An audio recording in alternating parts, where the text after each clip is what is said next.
suggested a different way in which to manage this last part of our afternoon.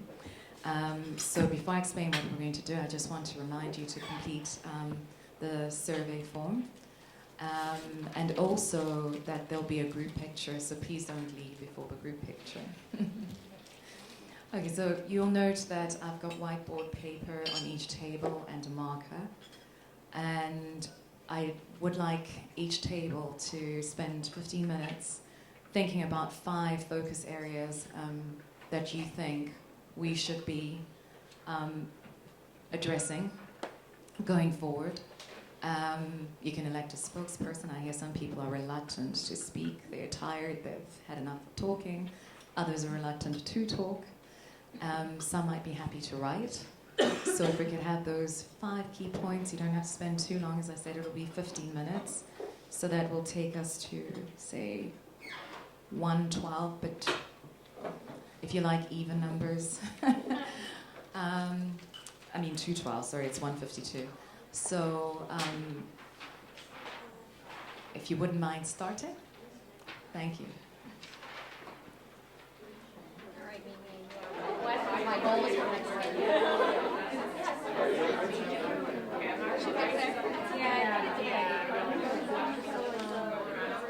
We already have a question. 5 priority areas for what? For the institute. Got it. Thank you. All right.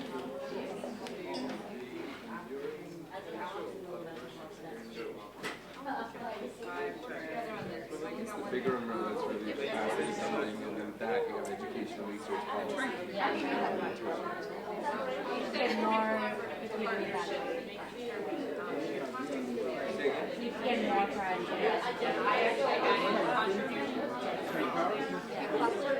You can capacity build and it sort of spreads to all different areas is to what extent are the diseases and diagnoses that we think are in some places applicable to other places. Because I think you can't treat basically diagnosis. So maybe that's a research question. Like an assessment screen. Qualitative research. Yeah.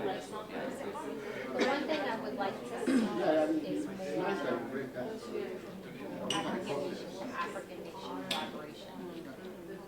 I'm gonna write all of these things down. Eventually, I'd like the United States to not be involved because they've done such a good job. Because there are some countries that are actually doing pretty well. Having more institutions. Yeah, but I just think decide what the key priorities I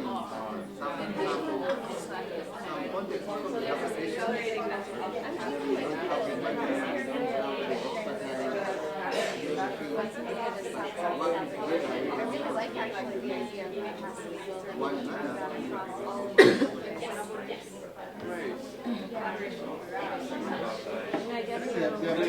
Yeah, I mean, I absolutely agree with you. I mean, even from the research and policy standpoint, you guys will kind of have to see who are the stakeholders, right? The community is the big one. So we need to kind of have, like in the energy or even in the research that we're doing as well, right? So we the way we keep it dark. So I would say that actual representation from there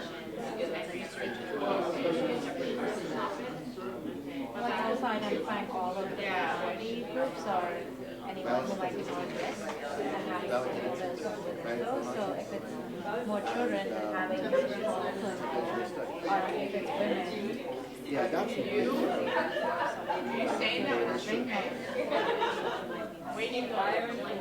But I think all in areas where there's political instability, where the government is not struggling to address any of that, then that's always a problem. Like the folks who are missing the policy. But if you get an audience from someone it's just going to be like talking to someone. I've seen that on TV, like your version of C-SPAN. Yes, yes.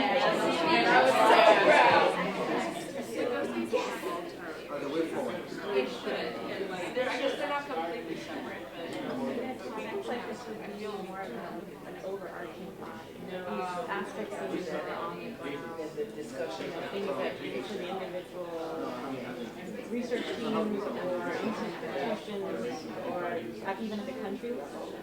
But if this is sort of multiple components body, I see it as a smaller WHO kind of thing that sort of articulates goals.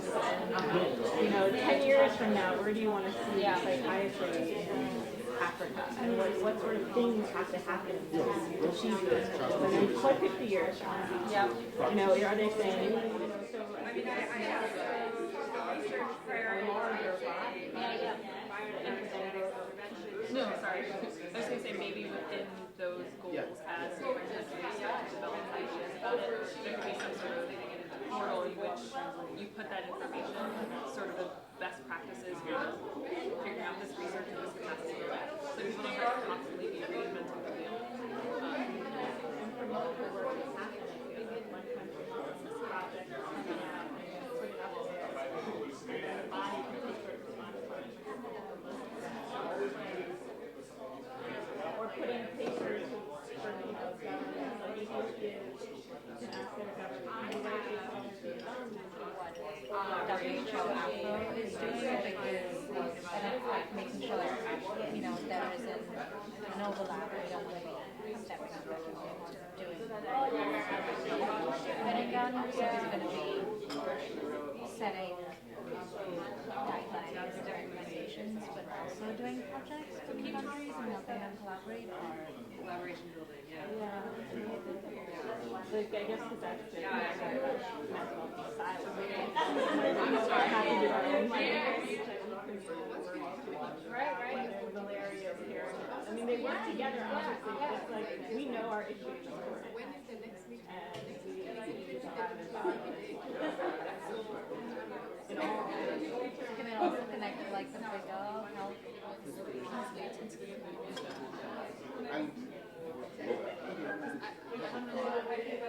Just negative negativity. Like, oh, we can just say this, within this what is the aid? Like, what is the community as a need from psychiatrists?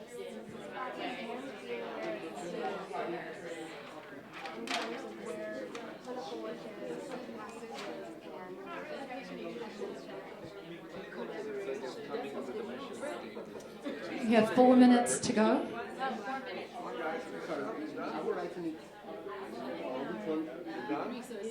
We got more than 5.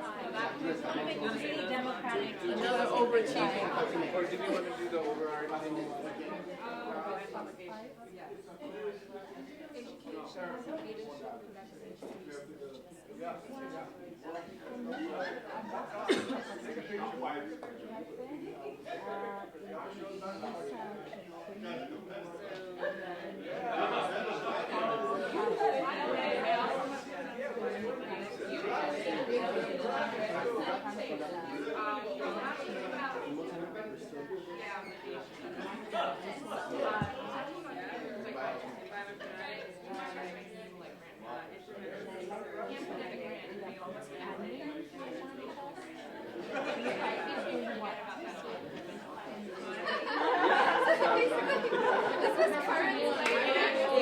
So these are the 5, and then we do that inside. Well,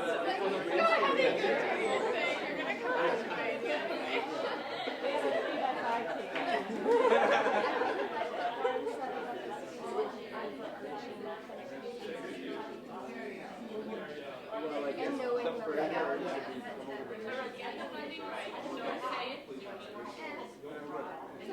Well, okay, so we can do like, Yeah, it's important to address it. there is no specific order. Yeah. Just getting some candidates, keep doing your thing. 12, and I think it's table 5 that's asked for an extra minute. So we'll just give them that extra minute and start at 12:13. I don't even think they're hearing me. They're so engrossed in their discussion. So you've got your 1 minute. We're going to start at... No? They asked for an extra minute, but I'm not sure if they're going to make it. Yeah, we're gonna get started. Okay. So table one. Well, we took advantage of the fact that we finished first.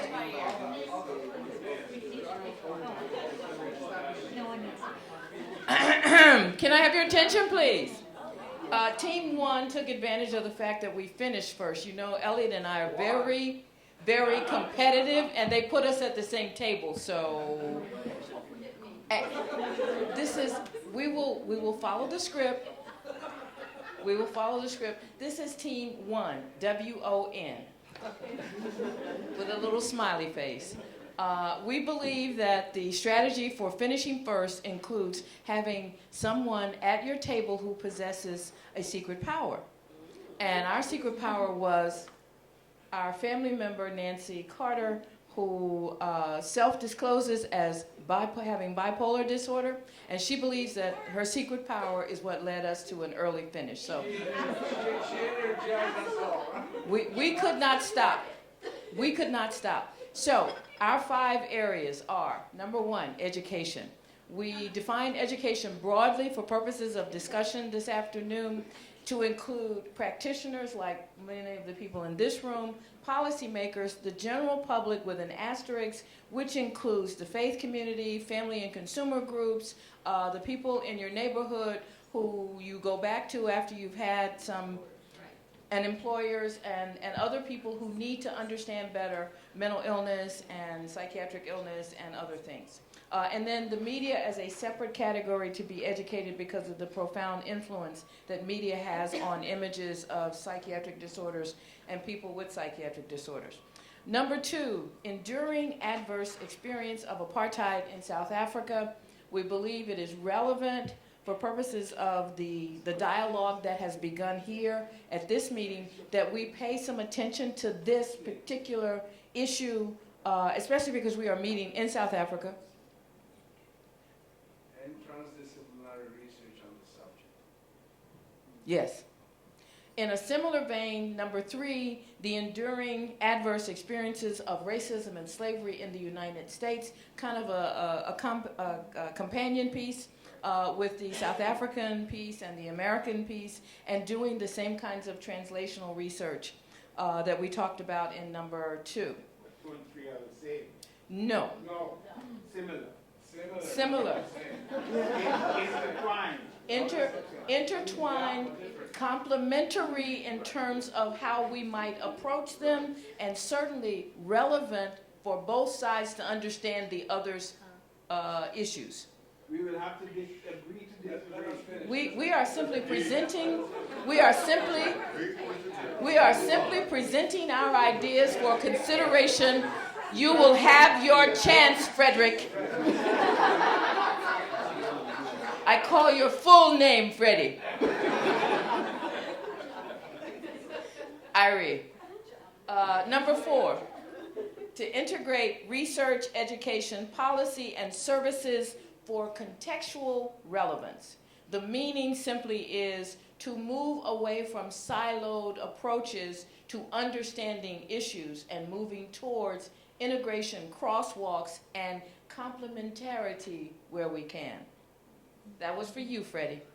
Number 5, engage and influence decision makers and stakeholders on the allocation of resources.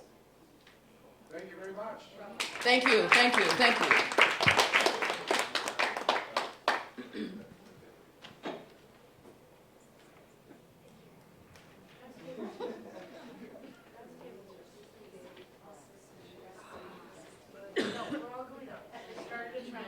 Table 2, please represent me well. Are you going to talk?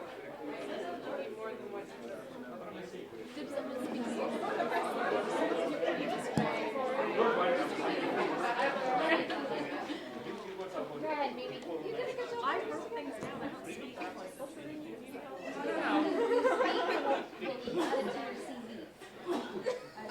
Okay, so we didn't know we had numbers. So we're Team Flower. I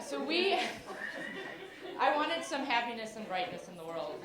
So we have the 5 points that we focused on. And number 1 was form build and maintain collaborations across this group. So we have everybody in the room right now, which is great, but eventually we're all going to scatter to the four winds, and we want to make sure that that doesn't happen. So that requires not just creating a database, which is a great start, but we have to maintain it, and we actually have to utilize that database. That includes contact information, people's strengths, where they can contribute, where they maybe can't, or where they need help, and maintaining the contact while we're all off doing the stuff that we do. For publishing, we are basically aware that all of us are doing all sorts of interesting work everywhere, but at the moment, the kind of access to publishing that is available focuses on mostly international content, which does not necessarily cover African issues. So we feel that is something that we can try and advocate for from our side. First of all, we need a proper journal that's going to address these issues across the different, members of the African diaspora. But secondly, we also feel we need advocacy to have the same issues represented in other international journals. Okay, so number 3, I landed on that one. Okay, so shockingly, I landed on training and education. Can you bump this up just a tiny bit? Okay, sorry. But looking at building human capacity. So we keep talking about building capacity, and I always think about it in terms of building human capacity. So people and skills rather than things that we can touch and feel. Well, I mean, I guess you can touch a person, but still. Okay. I know. Keep it clean. Only with permission. Oh, I was doing so well. Okay. Okay. So in terms of that, we kind of focused on 3 areas. There's the clinical training and education, and this would be across multiple specialties, which is, I think, a topic that had come up multiple times today. And then specific to research. And we obviously know that the Venn diagram overlaps in these 3 sort of things, but that's a good idea. The last one would be community education. And the first group mentioned media, which is great. We didn't touch on that. We were thinking more about just going out in the community and dealing with the stigma, and a great way to do that is media and social media, which can work in our favor or against our favor. The 4th point was political advocacy, and what we mean there is we must be able to advocate in all sectors where there are influential decision makers. That includes, people who pay for mental health services, people who fund research. That includes advocating for patients who use our services. It includes forming links to consumer groups and making sure that our voice is heard for mental health. And finally, we had a nice group of vocal people, and one who definitely is very vocal, said, "Get the funding right." I decided this deserved to be in all caps, and so say it's Zuki. It's all about getting the funding right. So all of this kind of leads back into getting the funding that we need. And finally, a question that was brought up but not yet addressed is, okay, let's get the funding that we need, and we're all starting to get a little. Where should we actually spend the money? Like, where is the important place to actually spend the money? And finally, infrastructure for grant application. Yeah, and the training education, I believe Christina might have brought this up, was that if you don't have the infrastructure to submit the grant, maybe we need to start training grant managers.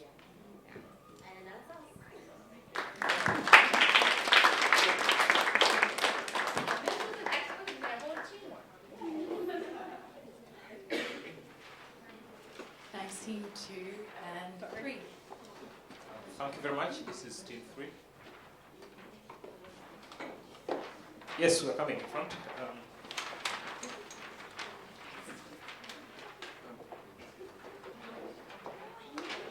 So my name is Akena, and I'm ably assisted by my sister from another mother from Tanzania. We are from East Africa. We speak Swahili, which is one of the most widely spoken languages in Africa apart from Arabic. So the 5 priority areas for the Institute, there's no particular order in which, not that number 1 is more important than number 5. So the first one was to basically collaboration building between institutions and networks. We thought that this institute could help us to achieve that. And then we needed to, we also thought that the institute could help in capacity building for research, teaching, and patient care across the diaspora. The third one was promoting research and publications in key areas, bioinformatics, genetics, intervention research, translation research, health disparities, and then an institute journal where this information can be published. And then important thing called priority setting, which is decolonizing research. If you've been in South Africa the last couple of months, you've perhaps heard about something called decolonizing things. None of us here suggested this on their own, so this is the voice of everybody. Bong is going to tell us more about that in a minute. And then finally, we wanted to ensure that this sustainability of the Institute, we don't want the next meeting to happen in 2052. So we thought maybe there should be a secretariat and things moving, so we have this thing going. Because someone asked, why is this meeting now, not then? Bong, you want to say something about decolonization of research? Yes, 1 minute. I actually came up with the decolonization of research idea, and this is based on my personal experiences. I find as institutions across South Africa are moving away from the old white owned, the old mentality where white people actually used to run institutions, used to hold leadership positions in institutions. I feel like in research, a lot of opportunities are available to those that know the game, and those people may not necessarily be black people. So I think, for example, if I'm applying for a grant and I am in the same pool with Soraya, with all due respect, Soraya, and I do not stand a chance. And in most cases, when you review those grant applications, you do not take into account my background. You're only going to look at how good my proposal is. But the fact that I could have done it alone, and somebody from UCT had help from the biggest people within the institution, is never ever taken into consideration. So, which is why I say let's decolonize research. Let's start teaching research at undergraduate level. Then by the time they become registrars, they are familiar with the language. Try sitting down to write a paper. It's a mission. But there's so much information that we have to share.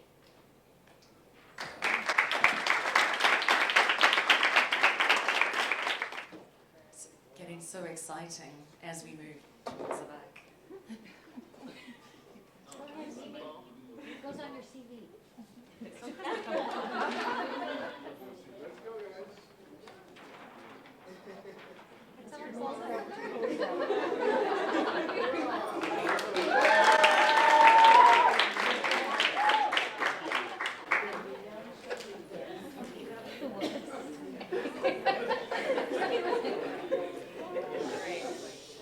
In no particular order, we identified our 5 priorities. Actually, we'll have one particular order, and that is that we would move service to be number 1. So one thing that came out of what we were talking about is that we really want to make sure that things were locally relevant and that we were doing things for the people that we want to serve. We want to focus on education, on leadership, on collaboration, and specifically we spoke a bit about African collaborations being important, and we want to focus on research as well. And within each of those 5 categories, we want to make sure that we're doing capacity building, surveying the landscape, developing best practices and consensus papers on the basis of the evidence that we've generated, and focusing on appropriate allocation of time and money, and once again, local relevance.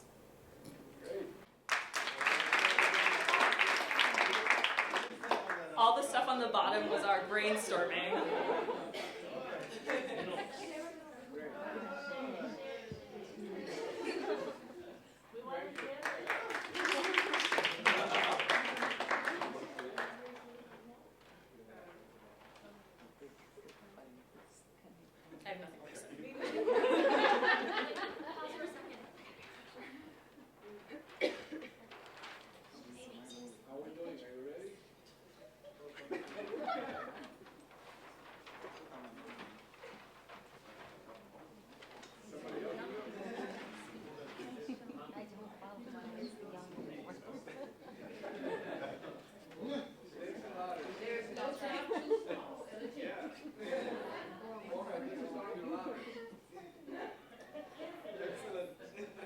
so we had 5 points. One of them, as we discussed in the morning, we thought we needed a super course focusing on research methodology, especially for the African countries, so that we can be able to be well knowledgeable about how to do different types of research, quantitative and qualitative research. And we thought this could be a virtual course which can be done in different countries, because it's very costly to bring everybody together to do the same course. And also we thought it should be modular, focusing on different areas, both for senior and junior researchers. And we should also be looking at the cultural competence in this course. Secondly, we thought we needed to have collaborations, stable collaborations or sustainable collaborations, both north-south collaborations, but also south-south collaborations. And of course, mainly looking at training and research. And then number 3, sharing training resources, treatment resources, and also curriculum. And also looking at both academic and clinical. Because we know there are so many experiences that we can get even between south and south collaborations. And number 4, looking at the relationship between research and policy, we feel that there is need for training for young psychiatrists and other professionals in mental health in knowledge translation, so that whatever research we do, we're able to translate it into maybe knowledge policy beliefs that can be used by the politicians and the policymakers. And then number 5, we felt that maybe we need like a distribution list or an email list to keep in touch, to continue these discussions after this meeting, so that it doesn't stop here.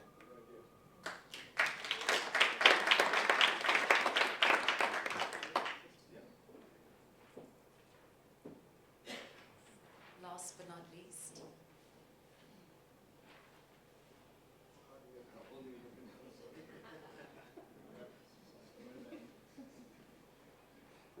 I will read and then I'll look for my esteemed colleagues to elaborate, okay? The first one is developing a framework document with inputs from stakeholders. In other words, from my understanding is we need to understand who are the stakeholders, who are our champions, who should be part of the visioning process in terms of where we're heading. You want to elaborate on that? I think that coming out of this meeting, perhaps before coming out of this meeting, it would be good to itemize in a framework document what our goals are, or what our mission is. And then Bill was kind enough, this comes out in which number is it? Number 3, kind enough to offer to publish the proceedings of this meeting in the National Journal of the National Medical Association. And that might also be a good place for the framework document to be published as well. And why not in the first issue of our journal, African Journal? Well, I think he's a lead up to the idea that the journal is a colonial approach. No, because this will be a free effort. So there'll be no expense to the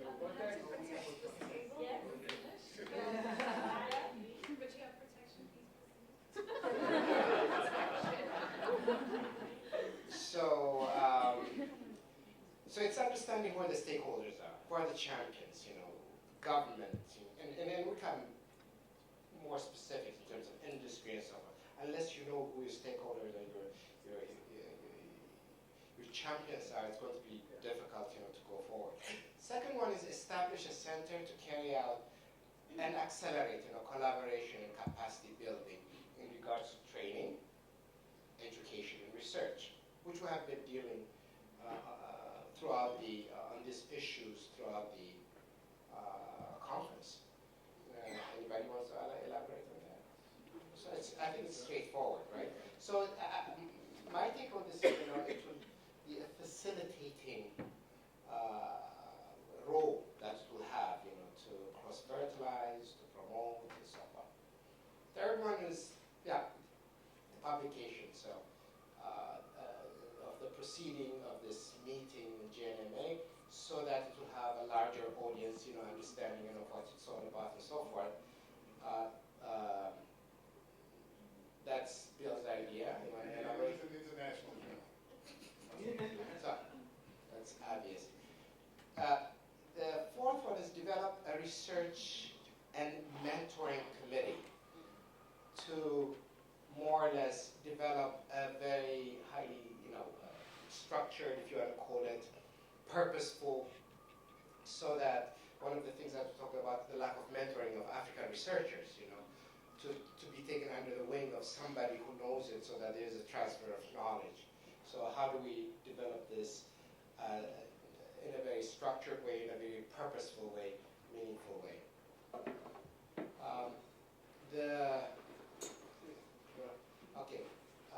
Establish a journal to disseminate research findings, which is obvious, that's what we'll be talking about. So last but not least, develop partnership with industry and foundation, because they play an important role. And there was a large debate on that. Yes, they've got their agenda. I mean, when we take the pharmaceutical industry, their agenda is to sell, period. But the question is, how do we deal with it? How do we make sure they're just simply coming not to exploit, but they have resources?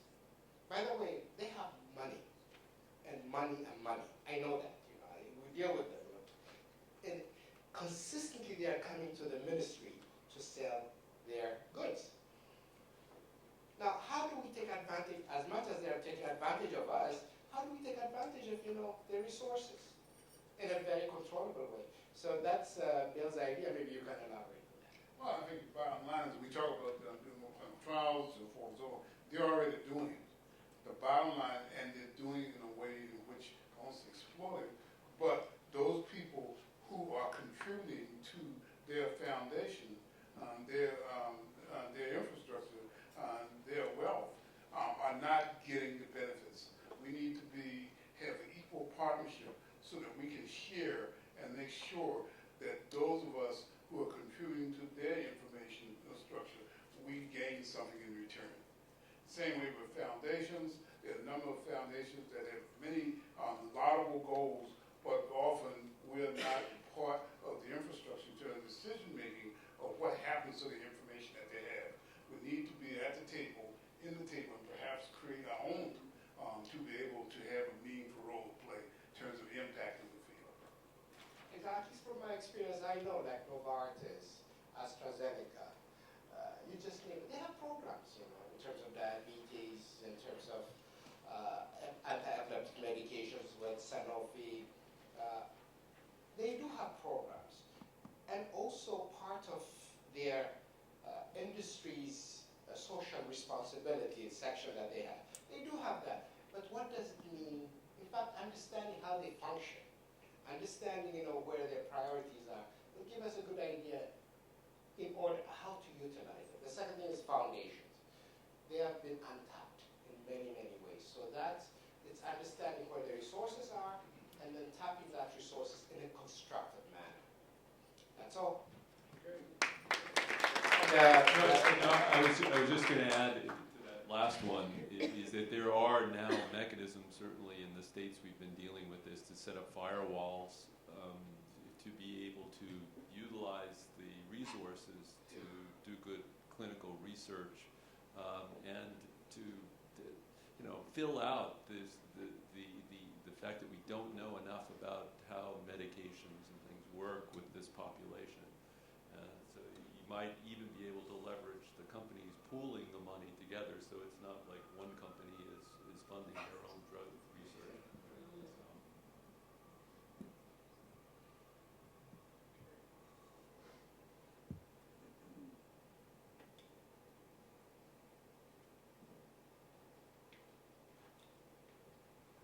Thank you, everyone. A round of applause for all of you.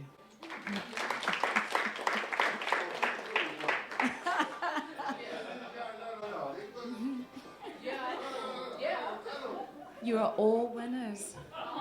Congratulations. You're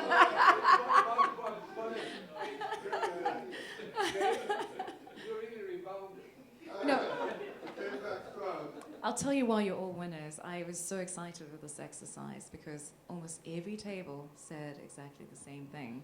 Different ways of expressing it. Yes, there were additional points, but we're all of one mind, and I think that's possibly why we're all here at this time, why we stayed engaged, because we all understand the need to be here. And thank you for all your contributions. I've tried to summarize briefly a few points that I think were iterated in many ways, and I think this is just the beginning of the process. But just to highlight one thing that came out very strongly is that we're here because we recognize a need. We want to collaborate. We don't want this to end. We want this to grow. We want to strengthen it. And it speaks to collaboration. I think that's come out very, very strongly in many ways, and that from here, we're going to talk about the solutions, but definitely there's a request, a requirement that a network is formed that allows us or gives us the platform to do some of the things that we would like to do. And the collaborations are south-south, north-south, whichever way you want to describe it, but there's definitely a need for that. Education came out, and training as another area where collaboration could be useful in designing medical undergrad and postgrad programs, mentoring, using technology, telemedicine, telepsychiatry, for example. Research, we understand the need for research. We want it to be relevant, but have a global impact. Fundings come through as something that is a requirement, whether we collaborate with industry and foundations, teaching and empowering people on how to access grants, funding, and writing. And then also the need to disseminate what we do, so we all share and we know what we're doing, and that also the globe can learn and share. And how we're going to do that might be, I hope, the journal, but also advocating for other journals that maybe don't find us that relevant to make what we experience and what the research questions that we're exploring important, and that we see them printed. And I put a different point here, which is not quite different, but I'm calling it something else, and you're obviously at liberty to challenge this, but I put down leadership as something that summarizes a lot of what's been said. So the leadership takes on many forms. It's pushing our political agenda, because our meeting is political, so maybe Solly Ratamani wasn't wrong, because we're pushing a specific agenda that says we want to look at the specific needs of Africans and Africans in the diaspora in a global context.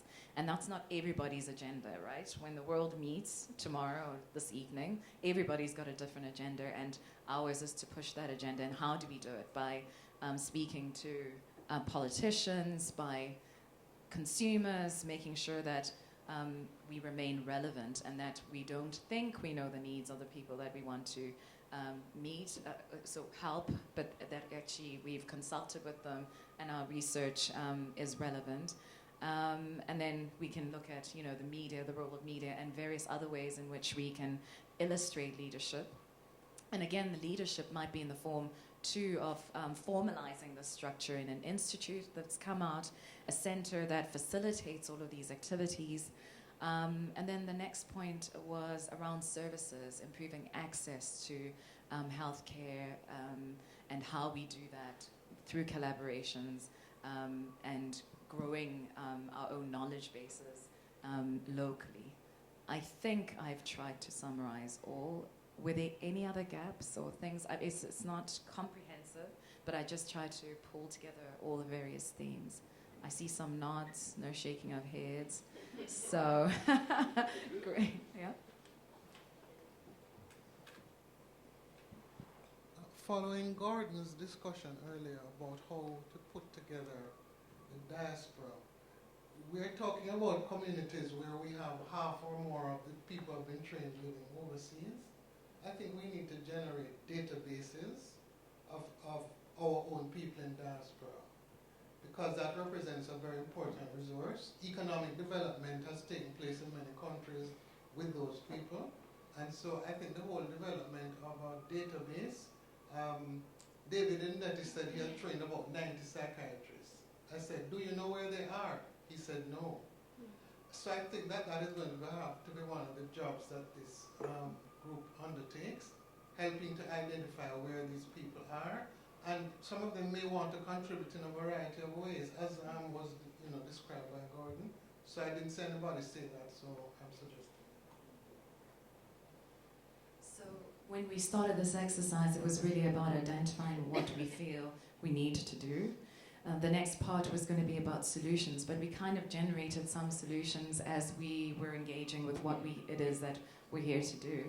And I think that has been touched on in part, and maybe we need to put more depth into it when we spoke about collaboration, communication, a network, a website, and who we reach. And this database should also look at strengths, areas of interest, so that we can forge those collaborations and networks that we're looking and seeking to achieve. At this juncture, I need guidance, because I think some people have already generated some ideas about a way forward, and I don't know if we should spend more time, in groups doing that, because we kind of partly addressed that. And maybe I'll hand over to Dave at this stage. Are you ready? But one comment. Yeah, very quickly, and I think a point that that's relevant for you to know. Well, we're also an unimplied mission. There's a push for parity. Mental health is treated, a lot of what we've discussed has already been done in other disease states. We haven't done enough of it in mental health. That's the underlying mission with AIDS, cancer, all of these have already had these kinds of efforts.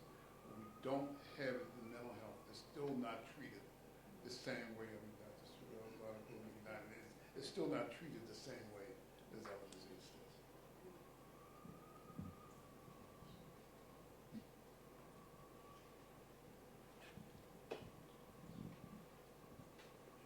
Okay, so can I have that slide?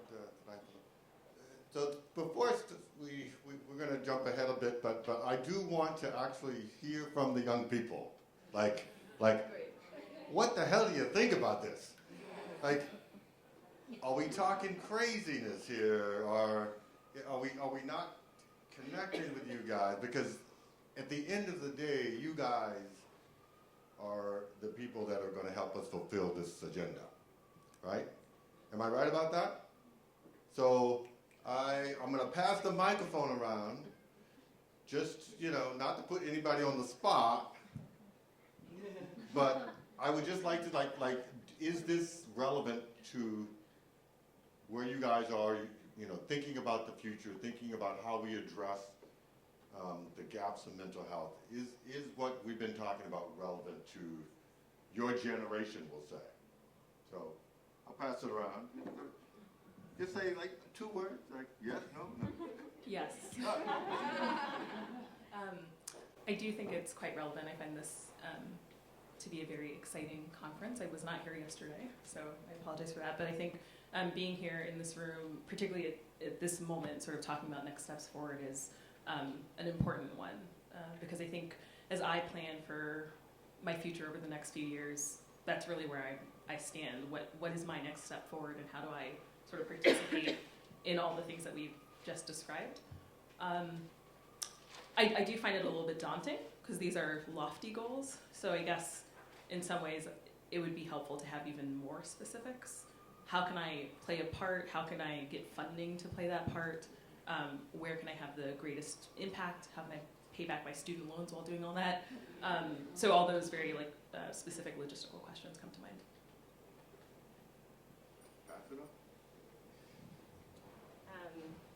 Well, I agree with Mimi with what she was saying about everything that we have talked about is very exciting, and it all sounds like great kind of overarching goals that we have. But at this point, I'm kind of wondering really just what is it that we can focus on, that we can kind of have steps in order to attain these overarching goals. So how can we, just from step to step be able to get to this education, and what does that mean in each country even? So just kind of having more measurable goals and outcomes that we can really make some movement towards within each year, for example. What can we hope to accomplish in the upcoming year? What can we hope to accomplish in the next 5 years? something of that nature. You've read my slides, Absolutely. I would totally agree with that. And then it's good to have measurable outcomes just to assess our improvements and whatever goals we have in our, whatever gaps we have in our goals. So as far as the relevance goes, so I'm a psychiatry resident over at BUBMC, so I'm doing an elective in refugee clinics. So most of the patients I see there are torture survivors. So what I've found, the overarching goals that we have discussed in this meeting are very applicable to that population there as well. So in that sense, this is very, very relevant, and I'm so glad that this has been a great learning experience from that standpoint. I don't qualify as young anymore. She just doesn't want to talk. I appreciate the compliment. I'm Lauren. I'm also at Boston University, and I have a K award through NIMH with Ethiopia and Addis Ababa University. I'm a trauma psychologist. And so, but I guess in listening to all of this, I'm just really humbled by all of the amazing work and expertise in the room. And I guess in thinking about as a sort of junior person to the future, what I would be looking for is the leadership aspect and maybe sort of consensus agreement of the experts in the room about what does need to happen. You know, where do you want mental health in Africa or psychiatry to be in 5 years and 10 years? What has to happen to get there? And because there is already this expertise, I mean, I feel like certain things like the capacity building aspects, sort of what comes to my mind is if someone has a paper or a grant application that they're trying to submit, and they could write to some of the people in the room and have them review that document before it goes out. Those sort of specific things might be something that could be very doable just here. Or guidance collectively, sort of as a group, that, you know, this is what needs to happen on the ground. This is what, you already know a lot of those things. So I think having it articulated in a way that, you know, the next generation can look at it and say, look, they already said this 5 years ago. You know, now we need to act on that. So I think that's what I would be looking for this institute to do. I certainly don't fit that description, Dave. But this topic is definitely very relevant. So I'll pass on the baton. I'm Mansi. I'm at the Harvard School of Public Health, and yeah, no, I agree with everything that's been said. And some of the pieces that really stood out for me were the local relevance bit and the integration aspect. So, trying to see how how all of us can work in identifying local priorities with stakeholders. So, you know, trying to see who are all the people who are going to be benefiting and what needs to be done to reach out and find out what people really want. So that would be mixed methods research, or just, you know, figuring out what are the means that people take information in. So if you're trying to reach out to young people, is it that they're using mobile phones and social media and not reading research papers? So trying to figure out those channels of communication and how best to communicate everything that's going on would be really important. And I really like the mapping exercise bit, so seeing what the strengths and weaknesses of everyone is and where people can contribute. I quite agree with what all of my peers have been saying. It's been an absolute privilege to hear from some of the major greats in this field. I think some of you have been total pioneers in pushing the global mental health agenda forward in a time where it sounds like there really weren't any resources or political will in this field. And I think that we are very lucky, those of us that are just finishing our training or about to finish our training, to be coming in at a time where there is so much leadership and expertise already built up. And I personally am just really excited to see what comes out of this institute in terms of the lay of the land as we were discussing in our mini exercise, to see what's been done, what's already been what is going on, and how we might fit into that in some small way. But absolutely echoing what Lauren is saying, it's so humbling to be here, and it's such a privilege to be just one cog in this growing machine for global mental health. I agree with what everybody said.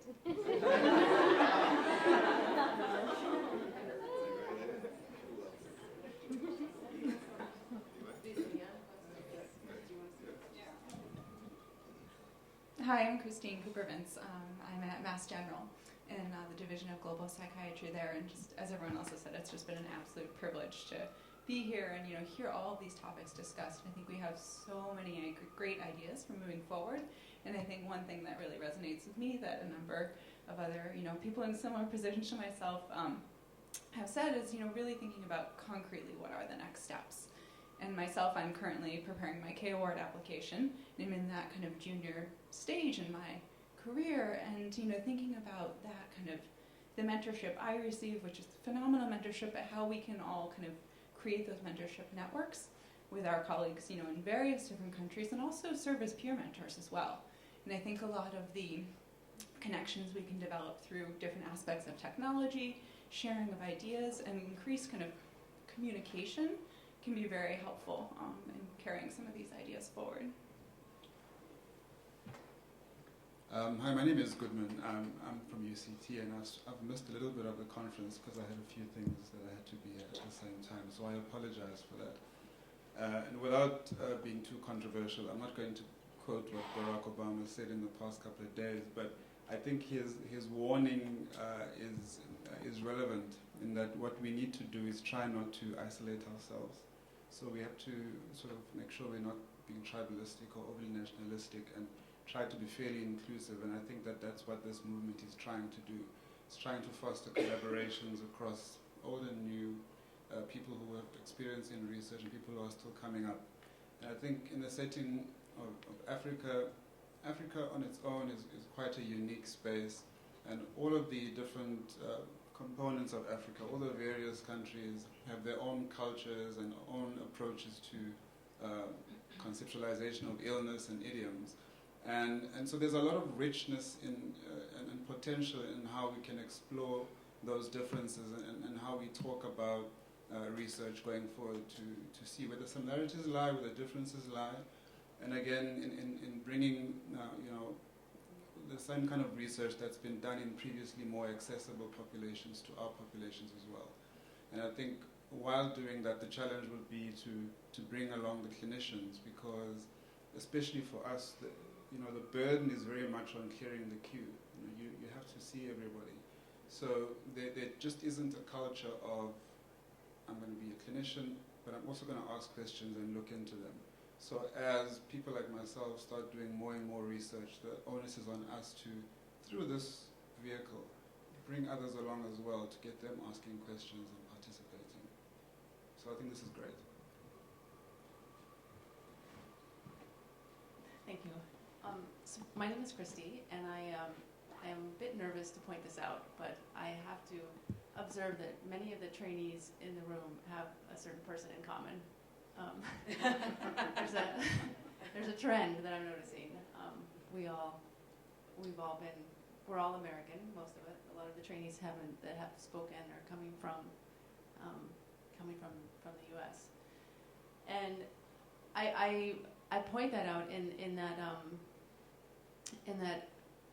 I think in the context of some of the things that have come up today, like decolonizing research and decolonizing training and decolonizing education, it's important that that young African leaders have a voice in this institute, and I wonder what the path looks like to fold those young African leaders into this institute, that they be in the conversations from the beginning also. Question. Bongo, you want to comment on that? I think that you were instrumental in inviting some junior. Yeah.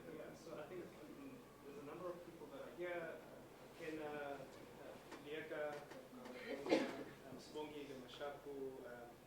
land in my email and make my question. So the number of people that I specifically invited, there is Yomi, to please, to be here so that they can exactly do that, from the beginning.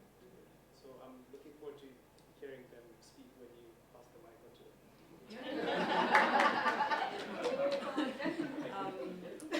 Just to pick up on a little bit what Christy said, but also this comment about it being a tremendous privilege to be here, and I think in the notion of privilege is a little bit that we're lucky. And we're lucky, I feel lucky because I feel like we've been hand-selected by Bongo, by Dave, and that sense of privilege and of being a sort of elite to be here in this room together is a privilege that raises a question, which is how can we make what is an in-group now into an inclusive group?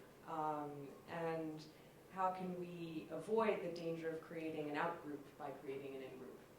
And so, in particular, my question is how this group is likely to interact with some of the other networks in African psychiatry, like the Mental Health Innovation Network, which just launched yesterday for Africa, the AGMHI in Africa, or the African Association of Psychiatrists and Allied Professionals, and other institutions and networks that I may not even yet be aware of, but that would probably think that they have comparable objectives.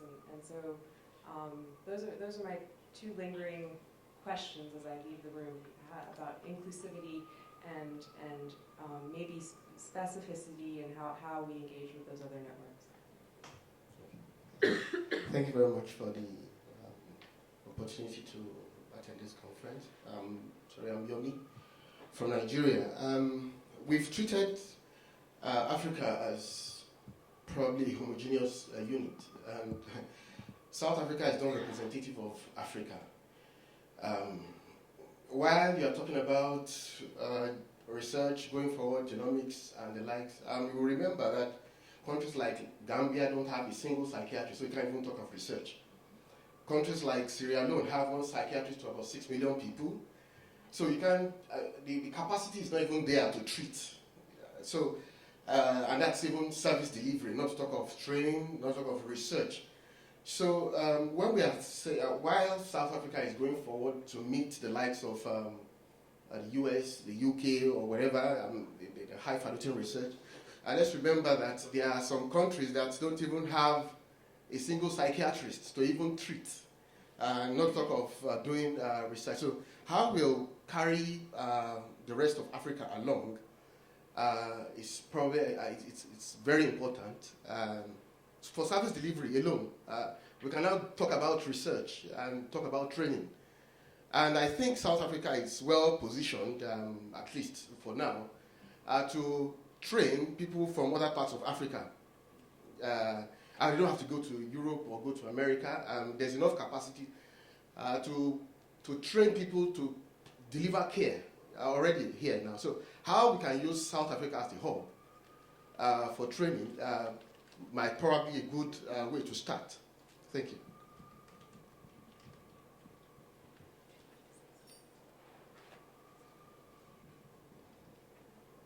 Bongi said that I say something. I don't know what. But I'm generally happy to be here, and I think this is an opportunity for much younger individuals. It's a rare occasion to have the people who we have within this building to be at the same place, at the same time in the same place, or whatever, whichever, one of the two. So as an opportunist, I will try as much as possible to grab as much as I can, personally, but also for our university, which is Makerere University, and try to pass this knowledge to those who may be interested in getting it. And I'm hopeful that this will not be the end of this kind of meeting, and that it will go stronger, and even if it's in the virtual world, we should be able to yield some positive results. Hopefully within the 3rd year from today, we'll have a baby crawling. I don't expect that this will mature within 2 weeks, but if we can have a baby to crawl, then in 10 to 15 years, this institute should be strong enough to be listened to. Thank you. So let's talk about the baby. What's a baby gonna look like? I heard from, and I share the same sentiments. I have a certain impatience with just talking to, that we need to feel that they're going to be tangible outcomes. And one of the things that was proposed is that perhaps as a collective we could look at a 1-year goal, a 3-year goal, a 5-year goal, and that's realistic. We can only aim to achieve it. I mean, we may not be able to, but let's see if we can. And what that should look like. We know that change and policy change takes time, but there are things that are possibly within our means to make happen within the next year, 3 or 5. So perhaps we could start with an exercise like that. You think you can help me take notes? So I'm going to take a few proposals from the floor about our year 1 goal. What does the baby look like? We're going to start at the back. What should the baby look like? Any? We'll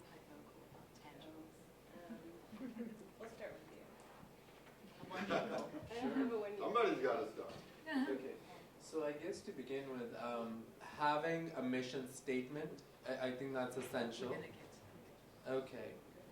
So within the 1-year goal, I mean, just starting having a mission statement, and who are the stakeholders? I mean, we need to know all those sort of things even to come up with the 1-year goal. Good, thank you. I really like the idea that was brought up before about having some sort of distribution list. I think that's really important. And then something that our table had talked about was sort of putting together our current knowledge base in some sort of forum that people can draw upon, and recognizing that different countries are at different states within that. So maybe having some sort of method of defining best practices moving forward through the different levels of the information that we know so far.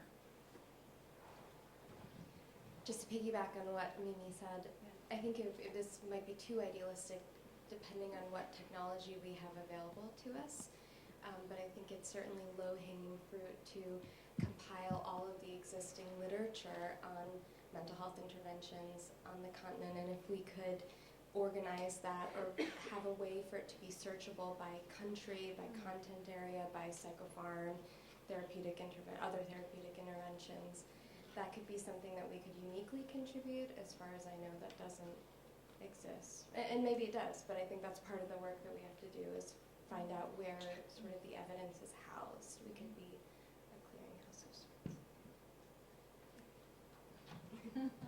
Sorry, just one additional thing to add to that is maybe a repository of the educational resources that we currently have available, and how best to expand upon that.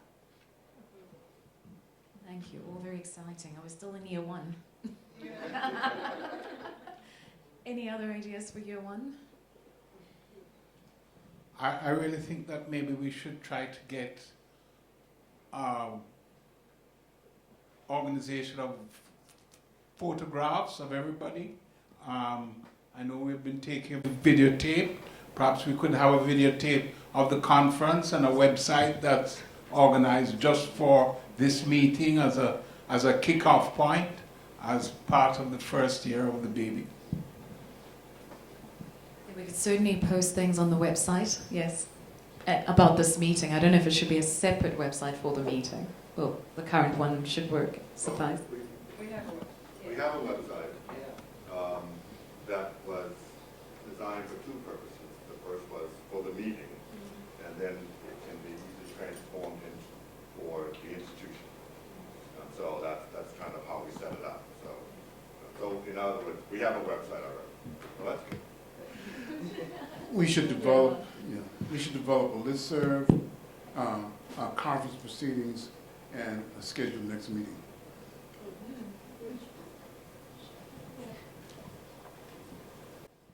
of an overarching theme, and it ties into the pictures of what do you do with a baby in the first year. You take a lot of pictures of the baby, and you share the pictures of the baby with all of your friends, and you tell everybody about the baby. And I listened to all of you and realized that in many instances, you're kind of in the same places that you were 5 years ago, 10 years ago, 20 years ago. Mental illness is still in the shadows. The conversation has to change. It's got to come from the shadows out into the light of day. And the only way that is going to happen is that everybody in this room makes a commitment to talk about it, put it on the media, say we're here, it's okay. Otherwise, you'll keep on doing research, you'll do all the same things, and you'll be back here 20 years from now, and mental illness will still be in the shadows. AIDS came out of the shadows. They get the money. They have research. Things get paid for. Mental illness has to be in the exact same position. How does this institute, how do we all make that happen? Yeah, good point. You know, one of the things that we thought about and kind of what we would do, how we did, compared to the first African diaspora meeting that was held, we filmed this one. And so what this says is that now this is something that's available in snippets and pictures and so on, that actually we do publicize it in a way that gets the message out that, you know, this is what we're doing, this is why it's such a priority and so on. So we have the media kind of package ready to go, and that will be available to everyone. And when you go back home, if you do a press release or your local TV show wants to interview you, like my mom, she runs a local cable show, you know, that called the Old Farts, and so I'm going on the Old Farts. I'm not sure if they, you know, I'm saying, hey, you know. But in other words, we actually now will have that media ready component to publicizing what all of you have just contributed to. So it just doesn't die on a website that nobody looks at. So you'll have access to that with, you know, and I think that's actually important to, you know, as we move forward. I mean, some unbelievable things were said here over the last 2 days, like, and luckily this time we captured it. And we want this to actually live. I'm going to steal a moment, sorry. I just thought of something because our talks were limited to, I thought, 10, but it was actually 8, which is great for like a TED Talk format. And it's very accessible. People love TED Talks. So we could create a platform where some of the contributions go on a TED Talk or TEDx platform, and we get to reach the world because they use that. And it's within a year, it's achievable. So, yeah. Thank you very much. I want to tag on to what Nancy put on the table. It's like a challenge, so to speak, where she says mental health is not necessarily out there. And I'll give an example by saying in South Africa at the moment we're facing a huge challenge where we had a number of our service users dying while in the care of certain institutions. For the first time in South Africa, you have people paying attention to mental health. People who are actually flabbergasted and affronted that something like this has happened. So I think this is a great opportunity where we can actually have that voice heard. I know that it is a big challenge and directing it in a way that is going to be useful for us in the future, but I think it's an opportunity where we can all share experiences about how we deal with people with chronic mental disorders when they are faced with this challenge of sudden death. How do we deal with it? How do we prevent it? For the first year. First of all, I think we need to honor the founder of this work because that is part of our heritage. This man used his life and has made this possible. So, however, we choose to remember Chet Pierce, make a film, whatever, I don't know what is planned, but his name has to be part of this heritage. 1. 2, I think that this is the second year of the decade of people of African descent, the UN year of blah, blah, blah. And I think the demand for improved mental health care is something that we should use that platform to, what is the word, leverage. I hardly see anything anywhere about the issue. I guess everybody here knows that this is the decade of people of African origin, the UN year. Yeah, everybody knows that? Good. So I think we need to make use of it, because there's nothing, and I try to listen to this thing. Thirdly, I would like us to promote resilience as a part of this work. I'm 62 years old and I teach millennials.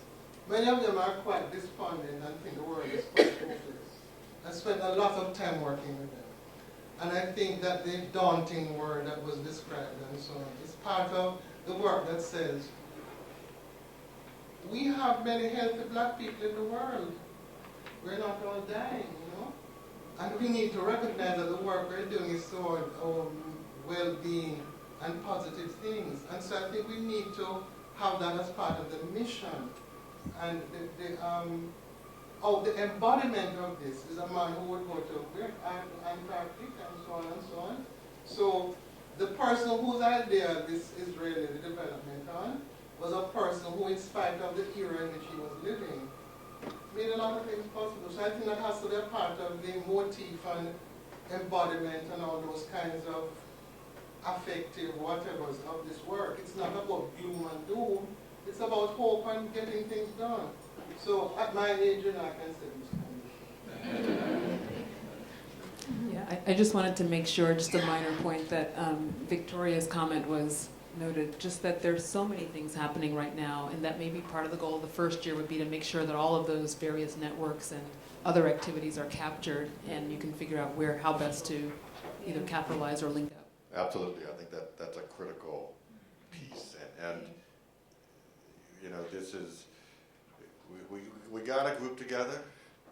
The group came together through networking, snowballing, if we were doing research, right, Christina, doing qualitative study, trying to find, who should we contact, that sort of thing. It wasn't an inclusive or exclusive group. It just came together based on where we want to be at the time and who was going to be there and a number of factors.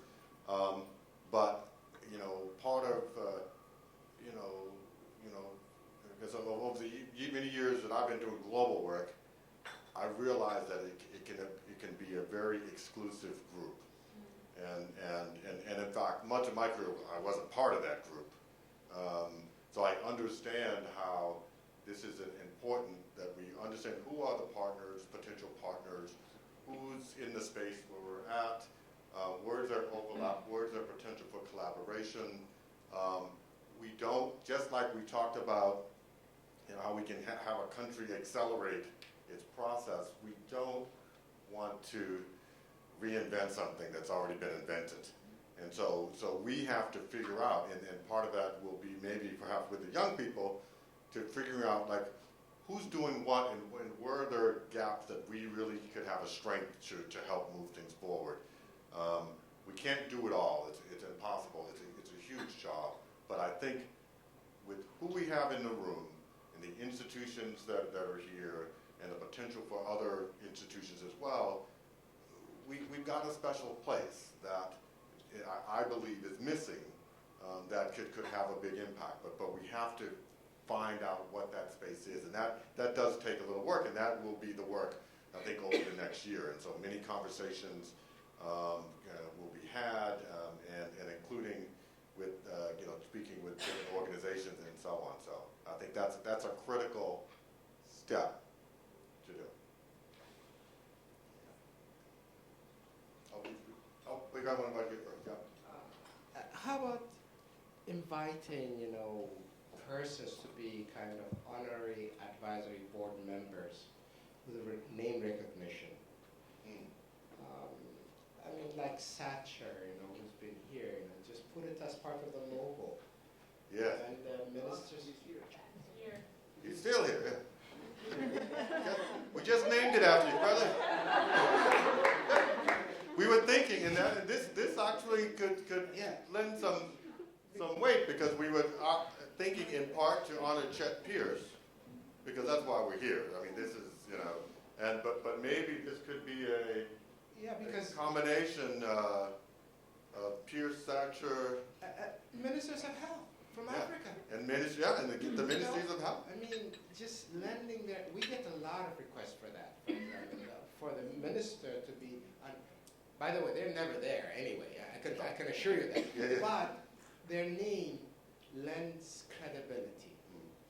And later on, if any type of activity is going to take place in that country and so forth, their name means a lot.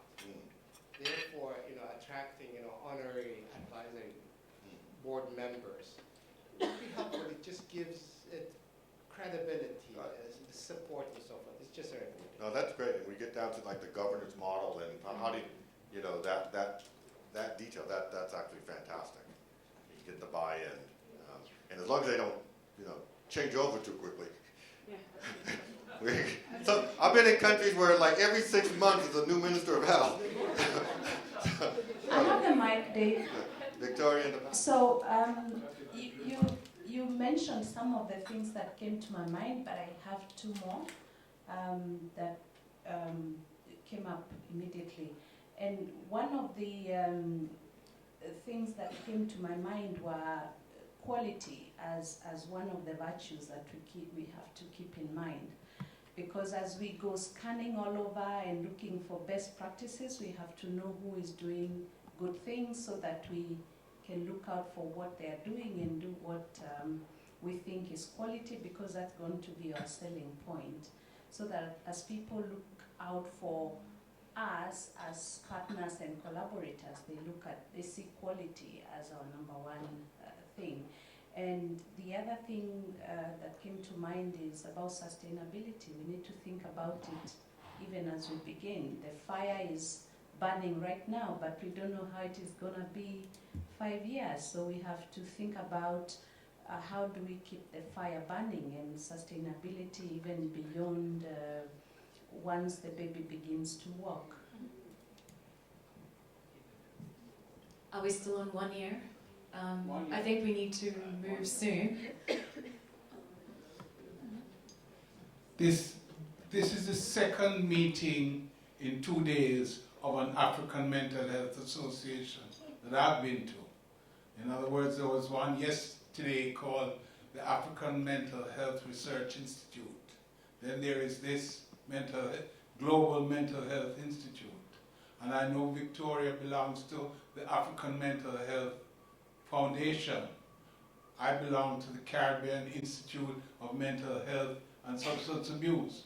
And maybe there are a number of small organizations that have the agenda for African mental health, which need to be identified and which need to be located within this bigger institute as smaller organizations contributing to the Gestalt.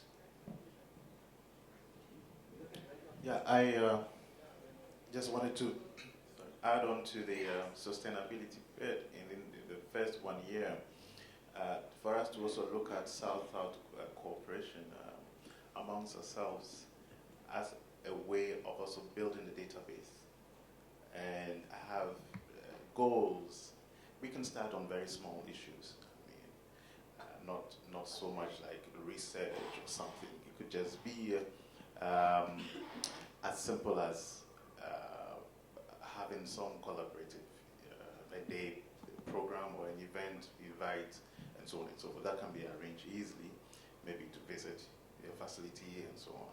And then from there we build up other things. I think if we get these going across the continent, then we can be able to sustain it and keep the fire burning. Okay, so I'm going to summarize year one as one thing. We've identified the need for a platform where we can share, as participants of this meeting, information, share, and as part of that, develop the who we are. I mean, I think there's a developmental work that needs to be done. So in the next year, are we going to go into the vision, still a mission, Dave, right now? But really defining who we are, what this baby looks like, and in this coming year to use our website as a platform really create the database and start to allow the collaboration to happen even as we form. Okay. Can we move on to the next step? And maybe it was already decided before this meeting. Who's going to be responsible for what? Because these things aren't going to happen unless there are individuals assigned to make them happen. I mean, we're going to look and say who we are and so forth. It's not going to happen unless there's somebody who, or some peoples, or some committees who's assigned to do these tasks.